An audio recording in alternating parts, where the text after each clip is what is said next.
एक तरफ बहनें हैं जो नाराज चल रही हैं, मीसा भारती के घर पर बहनें इकट्ठा हैं, तो दूसरी तरफ तेज प्रताप यादव जिनको पहले ही घर से बाहर निकाल दिया गया, पार्टी से बाहर निकाल दिया गया, वो बहन के अपमान पर तमतमाए हुए हैं।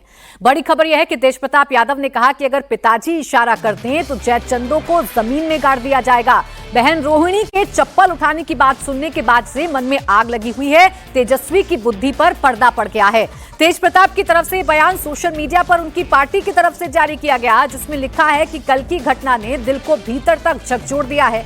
मेरे साथ जो हुआ मैं सह गया, लेकिन मेरी बहन के साथ जो अपमान हुआ वो किसी भी हाल में असहनीय है। तेज प्रताप ने जयचंदो को चेतावनी देते हुए कहा कि परिवार पर वार करोगे तो बिहार की जनता तुम्हें कभी माफ नहीं करेगी। जब जनमानस की भावनाएं आहत होती हैं तो बुद्धि पर पड़ी धूल उड़ जाती है। इन जयचंदों के चेहरों ने तेजस्वी की बुद्धि पर पर्दा डाल दिया है। इस अन्याय का परिणाम बेहद भयावह होने वाला है। रोहिणी आचार्य घर छोड़ चुकी हैं, घर की दरार खुलकर सामने आ चुकी है और इस पर जीतन राम मांझी का बयान भी सामने आ गया है। उन्होंने कहा कि रोहिणी और दूसरी बहनों का घर छोड़ना दुखद है। तेजस्वी ने पहले तेज प्रताप को घर से निकाला और अब अपनी बहनों को। मांझी ने कहा तेजस्वी ने ऐसा क्यों किया, ये जांच का विषय। रोहिणी आचार्य और उनके और सब बहन जो बाहर निकली हैं, इसको मैं बहुत बड़ा दुखद मानता हूँ। हमारा परिवार जो संयुक्त परिवार है सब चलता है और ख़ास करके बहनों को विशेष करके तरजीह दी जाती है। लेकिन तेजस्वी प्रसाद किस ज़रूरियत में इस तरह का काम किए हैं, ये जांच का विषय है। तेजस्वी प्रसाद सही बात है कि सबसे पहले अपने भाई को, बड़े भाई को घर से निकलवाया और फिर अब बहन लोगों को निकलवाया। उस बहन को इसने किडनी तक दे दिया और उस बहन को कहता है गंदा किडनी दे दिया, पैसा ले लिया। ये शर्मनाक बात है। इस चीज़ को तो हम समझते हैं कि बिहार की जनता बर्दाश्त नहीं करेगी। और इस वक्त एक बड़ी खबर आपको बता दें जो दिल्ली ब्लास्ट से जुड़ी हुई सामने आ रही है। दिल्ली ब्लास्ट केस में अरेस्ट आमिर की पेशी हुई है। आमिर को पटियाला हाउस कोर्ट में पेश किया गया है। एनआईए उसकी रिमांड मांग रही है। एनआईए ने आमिर रशीद को दिल्ली से गिरफ्तार किया था। आमिर के नाम पर वो I-20 कार रजिस्टर्ड थी, जिसका इस्तेमाल आतंकी उमर ने ब्लास्ट के लिए किया। आमिर जम्मू कश्मीर के पंपोर का रहने वाला है और दिल्ली और आसपास के इलाकों में उमर और आमिर एक साथ कई जगहों पर नजर भी आए हैं।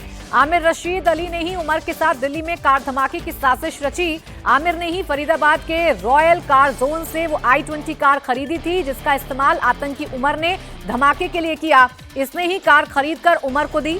देखिए, एक पेट्रोल पंप पर पोल्यूशन करवाते समय उमर के साथ आमिर भी नजर आया। दिल्ली ब्लास्ट का केस अपने हाथ में लेने के बाद ये एनआईए की पहली गिरफ्तारी है।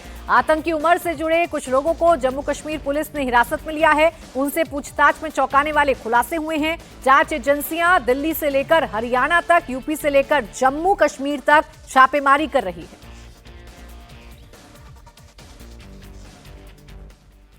अतुल मेरे सहयोगी इस वक्त जुड़ गए हैं ज्यादा जानकारी के साथ। अतुल बताइए, ये आमिर कितनी इंपॉर्टेंट कड़ी हो सकती है इस पूरे केस में? देखिए प्राची, पहले तो मैं आपको अपडेट दे दूं पटियाला हाउस कोर्ट का। पटियाला हाउस कोर्ट के अंदर जो जज हैं अंजू बजाज चांदना, उनकी कोर्ट में जो है वो आमिर को पेश किया गया है। पूरी जो प्रोसीडिंग्स है वो इन कैमरा प्रोसीडिंग्स है, यानी कि बंद कमरे में पूरे मामले की सुनवाई होगी, जो कि रिमांड मांगेगी जो एनआईए। और जो कोर्ट के अंदर जो कोर्ट रूम है, अंजू बजाज चांदना की जो कोर्ट है, उसके अंदर कोर्ट में सिर्फ एनआईए के अधिकारी, आमिर और कुछ वकील मौजूद हैं। इसके अलावा पूरे कोर्ट रूम को खाली करा लिया गया है। अगर मैं पटियाला हाउस कोर्ट की बात करूं तो आप देख सकते हैं कि यहाँ तमाम मीडिया कर्मी है।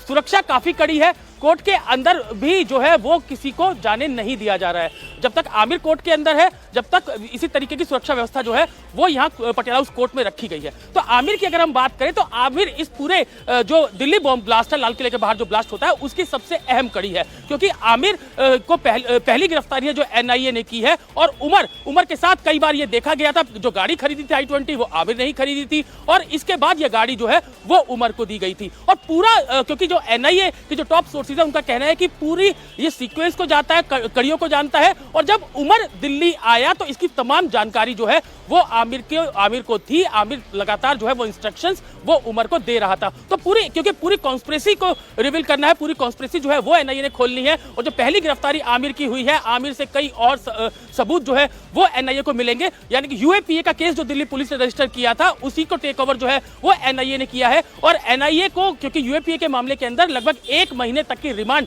किसी भी आरोपी की मिल सकती है। तो क्योंकि भी बंद कमरे में सुनवाई चल रही है, इन कैमरा प्रोसीडिंग्स है, देखने वाली बात ये होगी कि जो एनआईए है वो कितने दिन का रिमांड कोर्ट से मांगती है आमिर का, और उसके बाद आमिर से पूछताछ शुरू होगी। तो जब आमिर को लेकर निकलेगी यहां से एनआईए, तो उसके बाद तमाम जानकारी मिलेगी कि कितने दिन का रिमांड है, कितने दिन पूछताछ जो है वो एनआईए कर सकती है। कड़ी दर कड़ी जोड़ी जा रही है, पता लगाया जा रहा है कि इस पूरे ब्लास्ट का मास्टरमाइंड कौन है और कितने लोग हैं जो इन आतंकियों के मददगार बने हुए थे। शुक्रिया आपका तमाम जानकारी के लिए अतुल।